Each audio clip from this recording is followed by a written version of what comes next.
Ladies and gentlemen, fight number one, all thanks to Rectangle Images.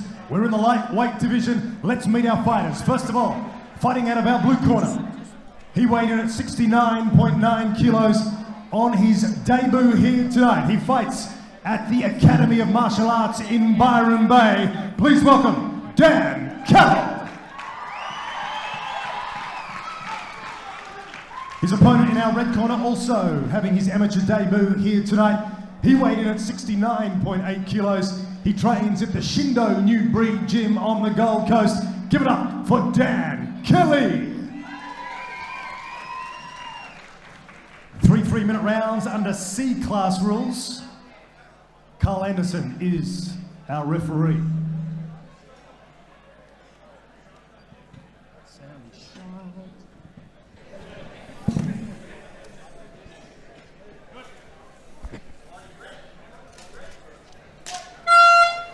What is up, everyone? Welcome back to another edition of Eternal MMA as Eternal MMA 26 takes off with the C-Class bout.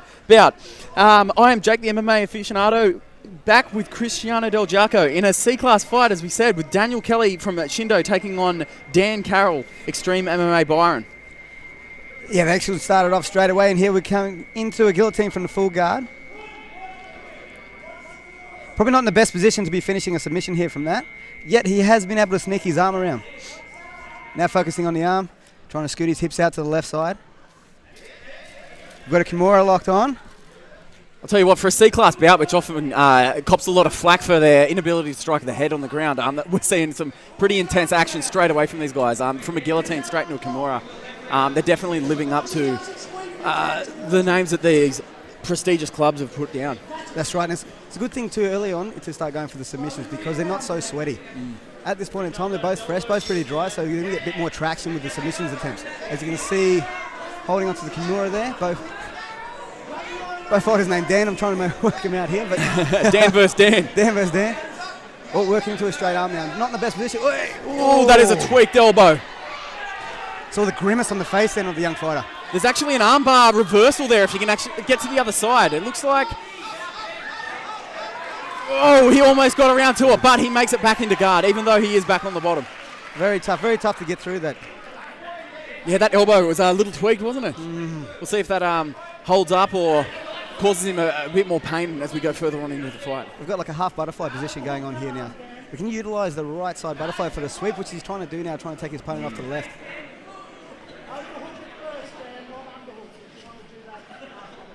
Unfortunately for him, the fighter on top looks like Carroll. He's got too good of a base. Yeah. I mean, his arms are stretched out in front of him, which is making it so that he can't strike. But at this point in time, his legs are able to limit the sweeping potential. And, well, he's made me eat my words right there.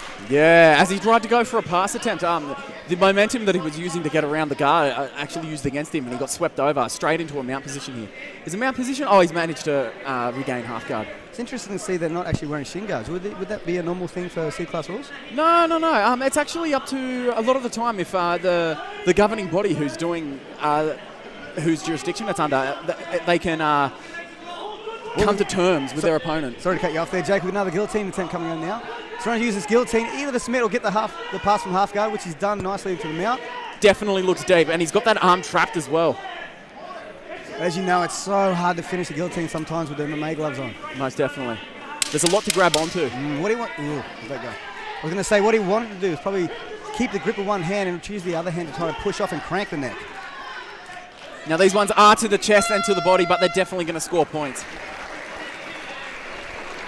Big thanks to Rectangle Images, the leaders in premium photography and videography. You can contact them via facebook.com/rectangleimages.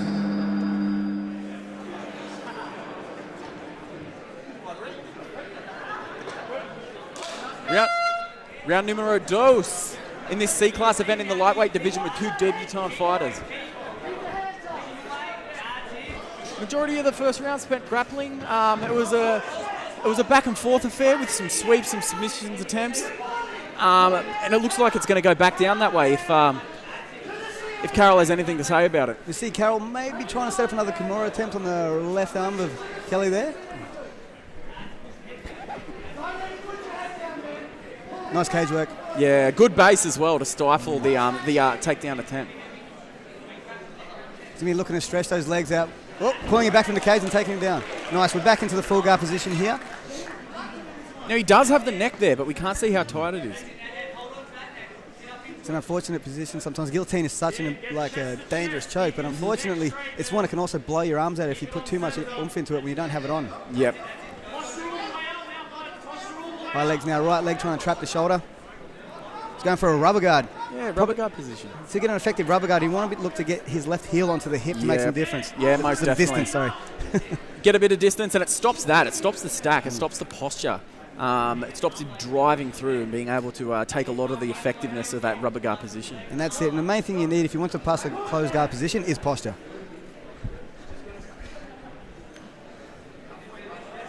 With a nice head arm control. Not something you usually typically go for inside the closed guard. Opening yourself up for a bit more arm attacks, and obviously that's how he keeps attaining that guillotine.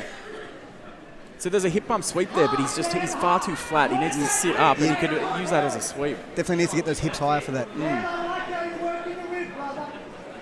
Ooh, looking for the knee pass.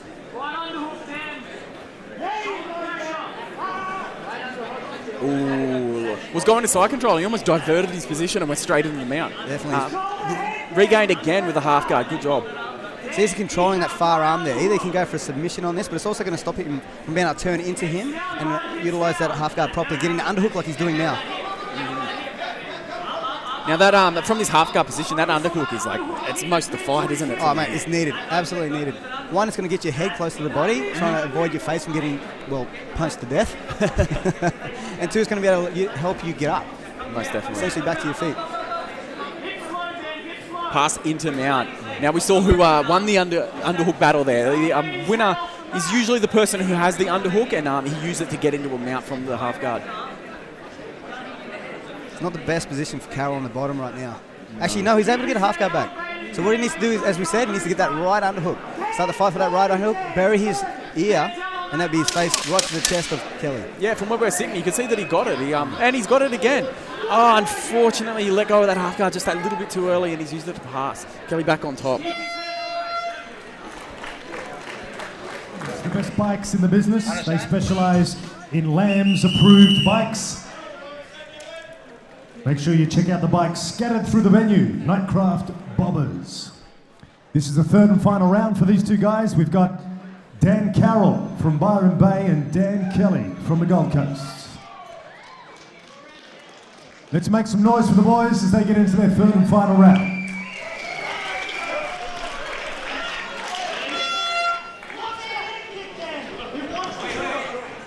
We hear the corner, Shindo. We've got Kerry Dunn over there, and the middleweight champion of Reign, Darcy Vendy, as well. What a great corner to have. And then on the other side of the cage, in the corner of Carroll, you've got Brendan Mumford, who's fighting in the main event tonight. It's great. You can hear the instructions that they're giving their fighters. It's sort of like a little look into the mind of these fighters even before they go at it. They've definitely got a wealth of experience behind them. It's going to be good to help them out into positions like this again, as we see another familiar guillotine attempt. Back in the half guard too. Hopefully listen to their corners. Might be able to give them some advice on just exactly how to finish it or escape. Looks to pass again. He goes straight to the corner mount. The poor man's mount.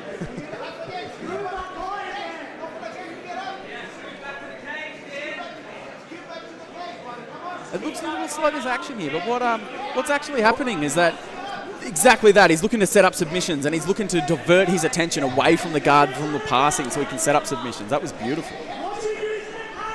There's some grappling IQ going on. Yep, definitely. Now we're actually heading towards the cage. The grappling mind frame is actually going to have to change. Strategy is going to be different. Submission is going to have to change. And unfortunately, it's not in the favour of the person on the bottom. It's almost not intuitive, because back in the day, in the Tito Ortiz day, he used to get people in this exact position, and he'd posture up and rain down blows on them. Just hammer him. But as the sport's evolved, we've learned to use it in wall walk, which is getting your back to the cage, pushing up against it. Exactly that. I swear I'm psychic. And he breaks him back down again. Again, that's a compliment to the evolution of the sport. He knew that he was going to wall walk, and then he broke him down. Definitely would have been working on this with his corner over the weeks coming up to this fight. Yeah, absolutely. Here we go. This is probably Probably one of the most dominant controls of head and arm, but again, not too useful when you're in a full guard. Yeah, especially when you don't have those strikes at the head. I definitely want to see something like that. Yes. What a massive sweep. Here we go. Carroll's on top now. Can he reverse it? Can he win the round back? He smartly takes that frame away as well. He has grapevine, which not a bad idea in a C-class fight where you don't have head strikes. You can just grapevine, maintain position, and possibly work on moving up into a high mount, working for subs from there, maybe even taking the back. I tell you, that's exactly what I'd be going for. Something like right there, going into a seated mount, and then maybe work my way to the back. We're into the final 30 seconds. Let's make some noise for these two. Again, he doesn't have the option of the punches to open him up. As from this position, usually a punch to the face would normally force the person on the bottom to move out of frustration, out of well, lack of a better word, fear, and open up a new submission or something. A little bit of a telegraphed armbar there. It might be too late to finish this submission, but he's still going to try. He's fighting at the left hand in. What a great fight. What a great Ladies and fight. gentlemen, how about a round of applause for these two guys on debut here tonight at Eternal. We go to the judges' scorecards after 3 rounds of MMA, and the judges have it 30-27, 30-27, 30-27. It's a unanimous decision for the red corner, Dan Kelly.